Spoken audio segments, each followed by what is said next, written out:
Well, welcome to our webinar on everyday VOC. We've got an hour set aside, but it probably won't take much more than 30 minutes for me to cover a bunch of slides. Feel free, though, even as I'm going through it, to stop me for questions. We'll have time for questions afterwards.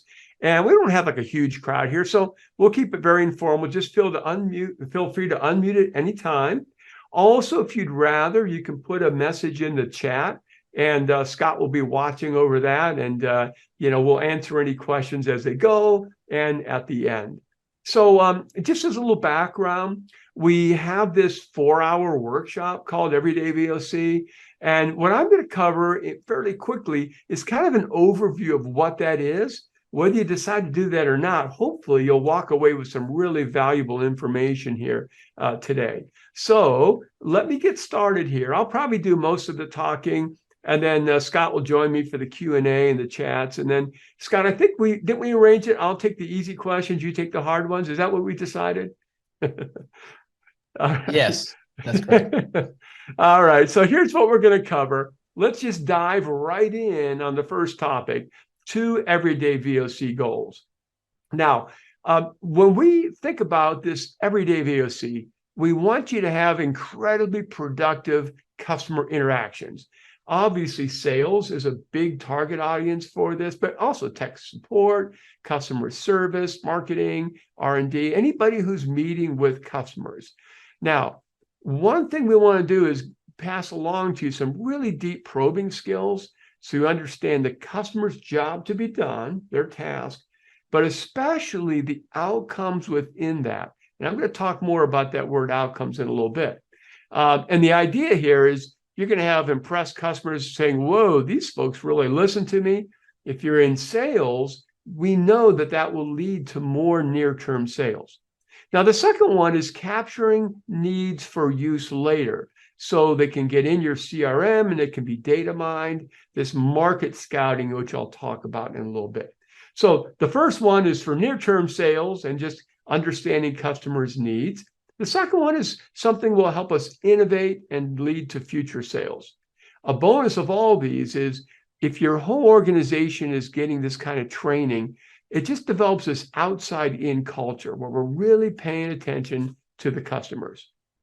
So many of you are already familiar with new product blueprinting. So let me just take one slide and try to explain how this is different than new product blueprinting. So new product blueprinting is where you have a really focused effort. It's a team over a period of time focused on this market, with these customers, with the intent of getting evidence of what customer needs are before we go into the development stage. So, this is in the front end of innovation before product development and product launch, some market research tools. And then the main thing people do with blueprinting are these interviews, qualitative interviews, where you diverge, get all the customer outcomes, and avoid errors of omission, which is failing to uncover unarticulated needs, and quantitative preference interviews, where you converge on the really important stuff so you avoid errors of commission, picking the wrong thing to work on. And then you put together a market case and you go into development and push back the frontiers of modern science. So what's this everyday VOC?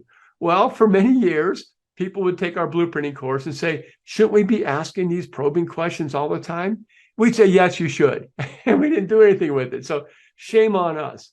So about a year ago, we actually developed an everyday VOC course. That's really what I'm going to be describing for you here. And it's for sales, tech support, everybody who has interaction with customers. So let's think about this just a little bit for the sales professional, just for a bit, because Scott and I and others have been doing a lot of these for sales meetings, in particular, annual sales meetings, but also other functions as well. But if you think about selling, there's really 2 functions. One is, selling, obviously.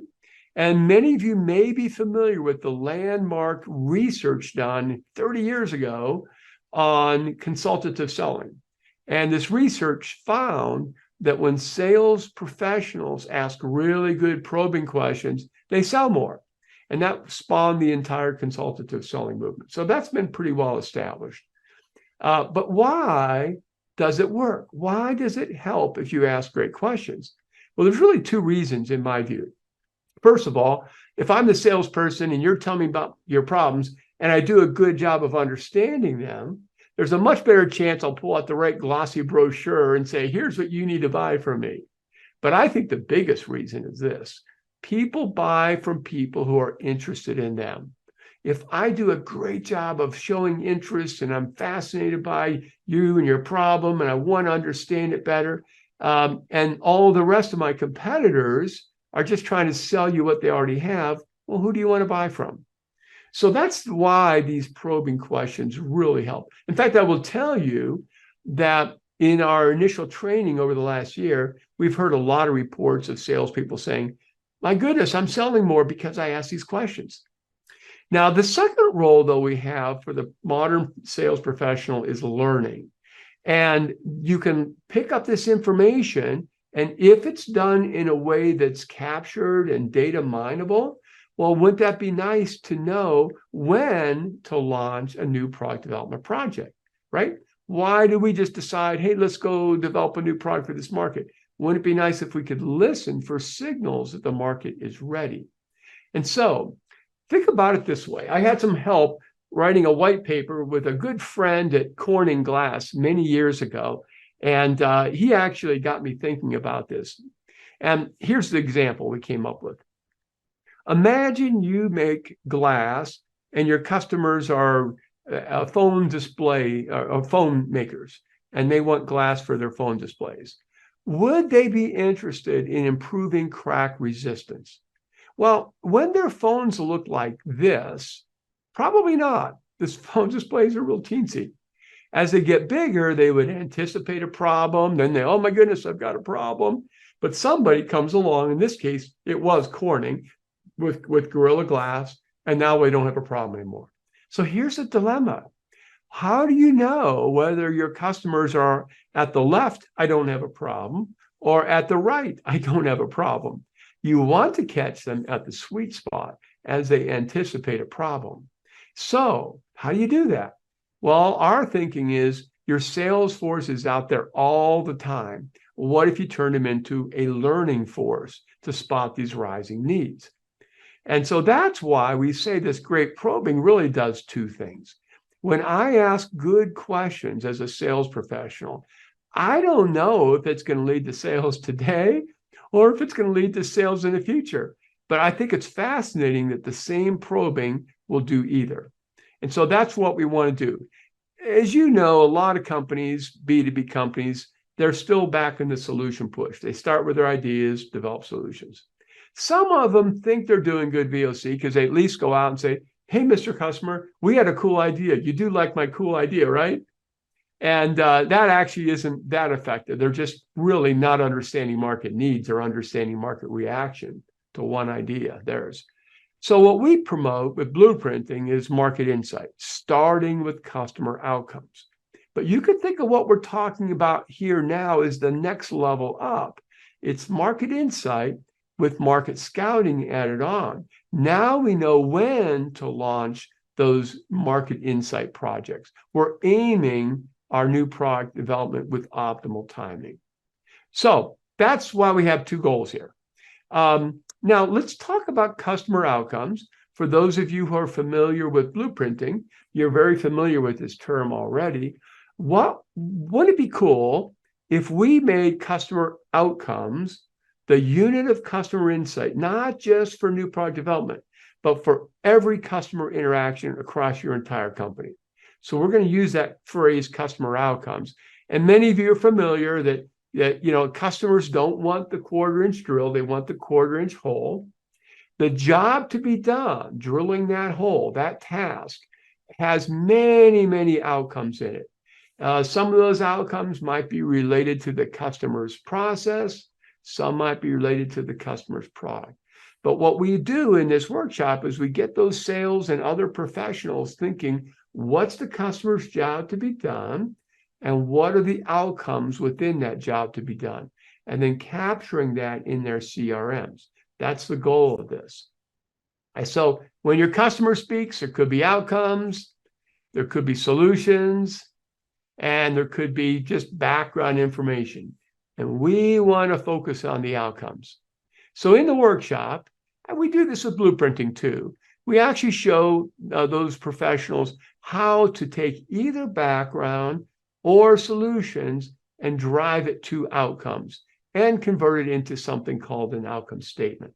So this is the same methodology we use in blueprinting, but now instead of sitting there with blueprinter software and a bunch of sticky notes, you have a sales rep or a tech support person.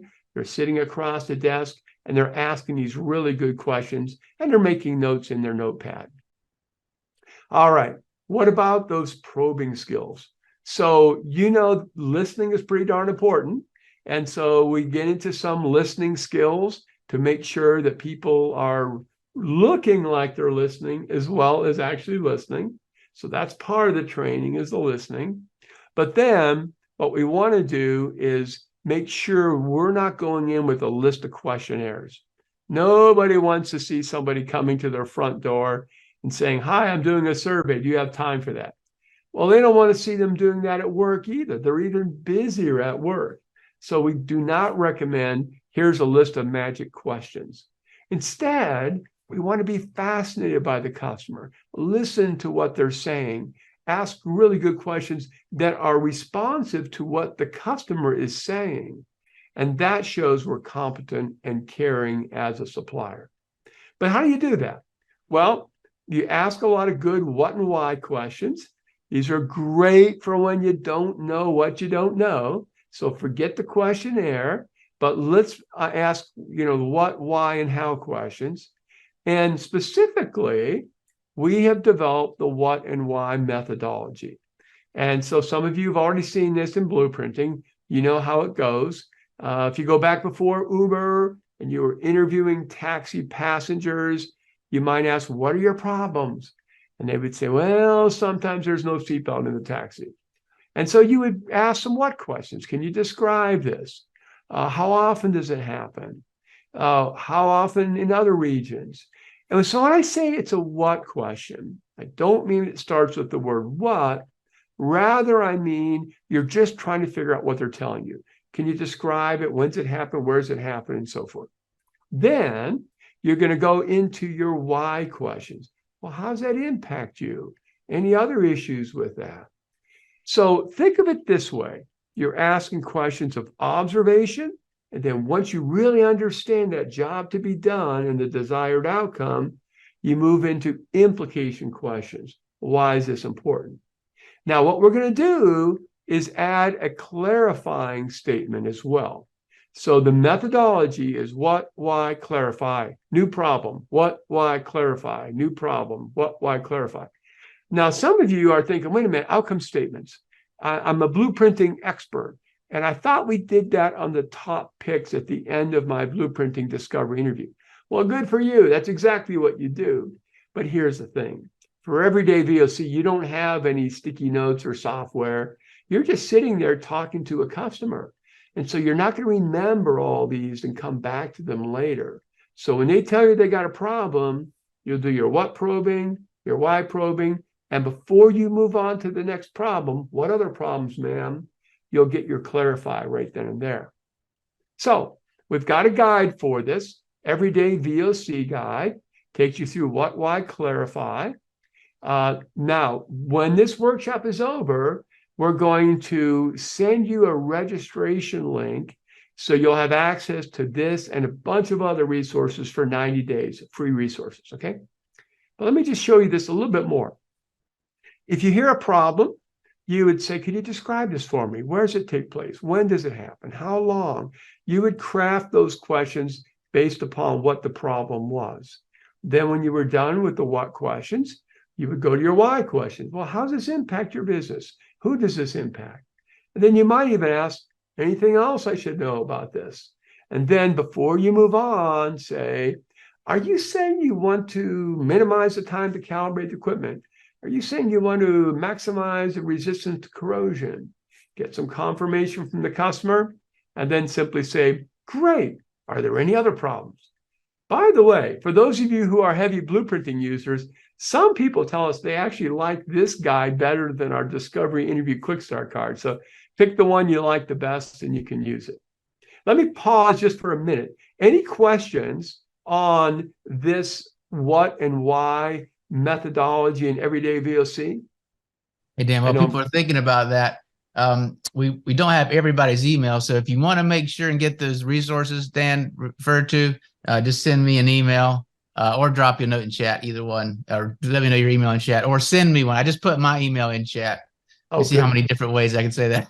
Yeah, it'd be hard for us to send them a registration link without email. So good point. Okay. Yeah. So, okay, let's go back now. Let's imagine you're a salesperson. You've done some really good what and why and clarify probing. What do you do with that?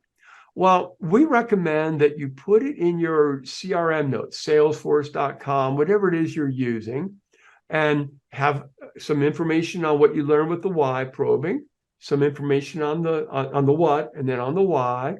And we actually recommend put the clarifying statement on top. Now, our clients are doing this two ways. Let's imagine you've got salesforce.com. Some are actually modifying their salesforce.com to capture these in new fields. Others are saying, hey, for now, salespeople, just create a paragraph for every outcome. So let's picture this. You go in as a salesperson, you have a really good meeting, you hear about job changes and trends and competitive pricing and all this stuff. Do with that whatever you normally would have done. But you hear two problems that they have.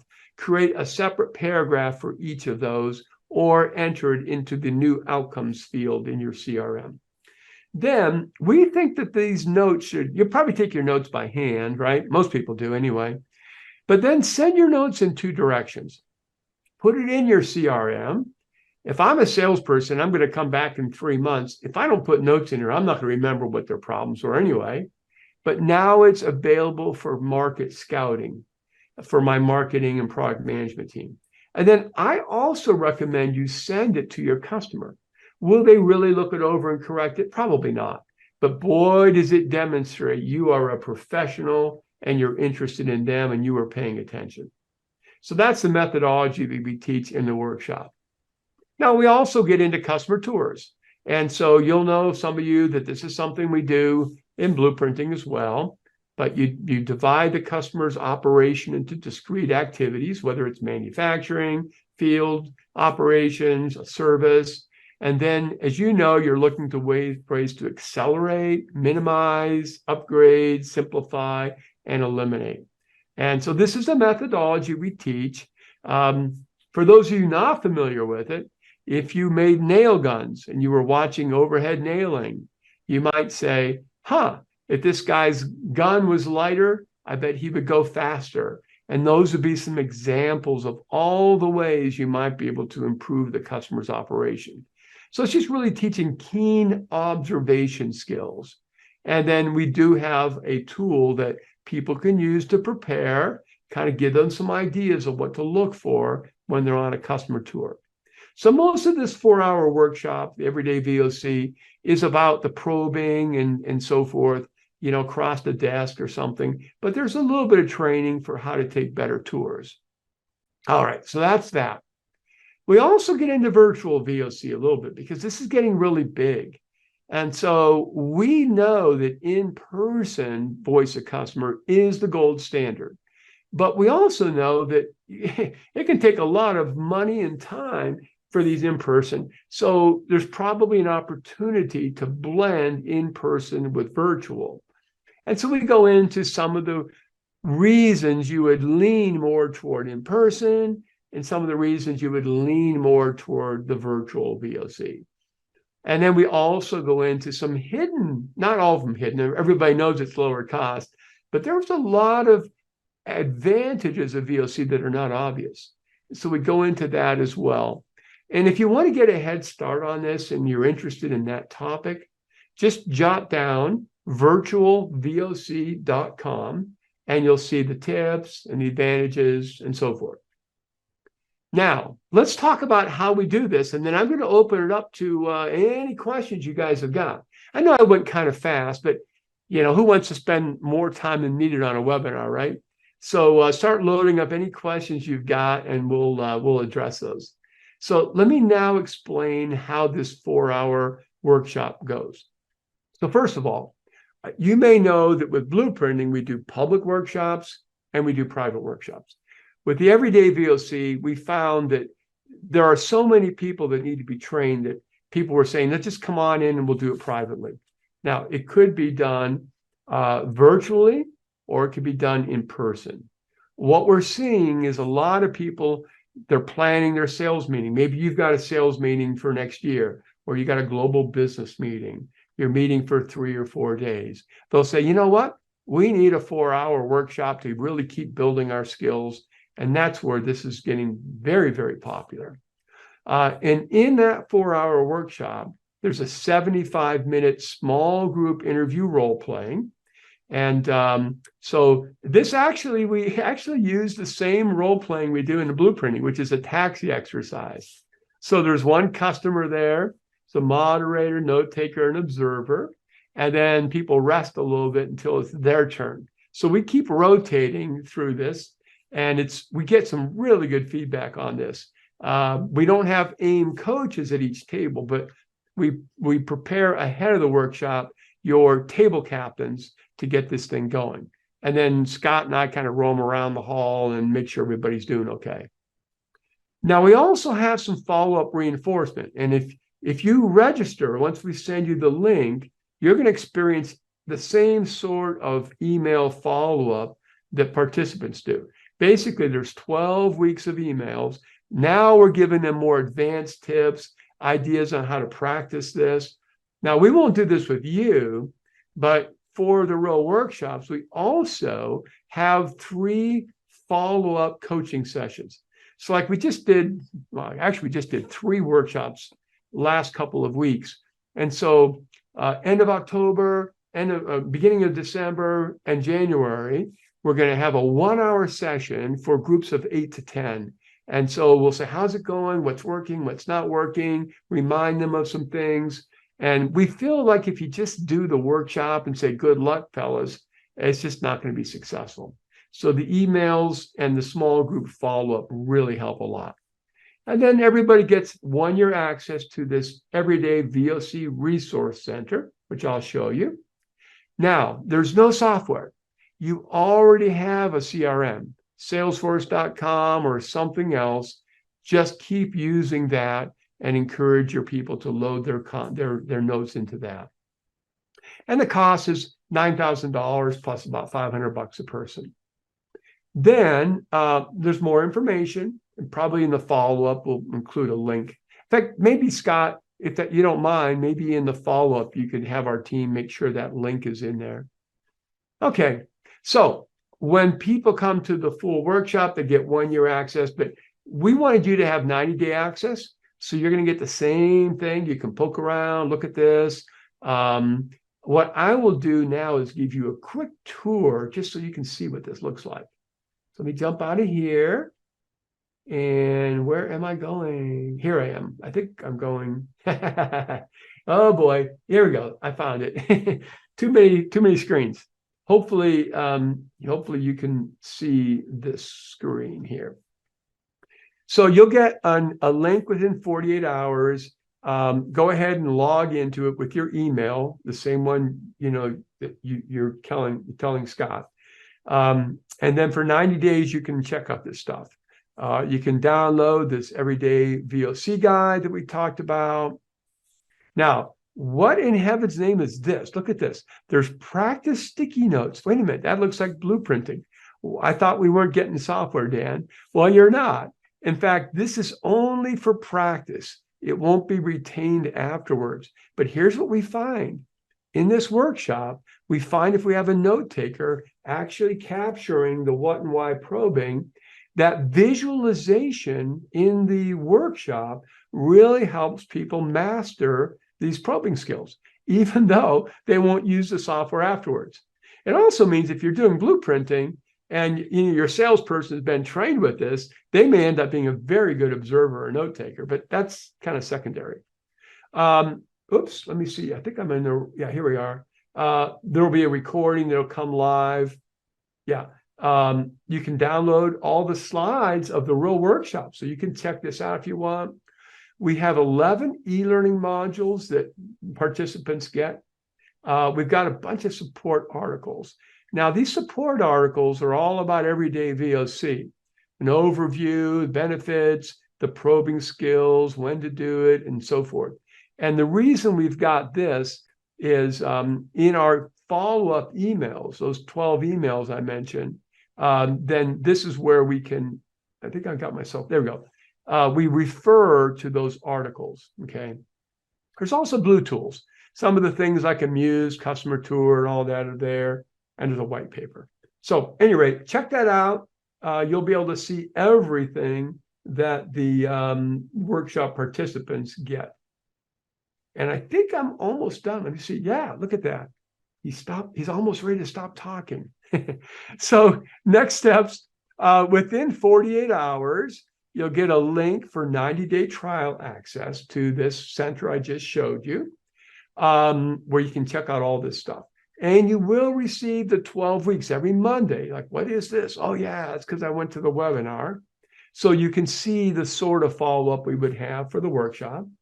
If you're interested in learning more, check in with Scott. He's got his Calendly link in the chat, or you can use this email here. And in the follow-up email, I guess this is what we're saying, Scott. Maybe we'll have to double check to make sure everything is in there. But links to the white paper, the video recording, PDF slides, and this. And I think, let me see. Yeah, that's it.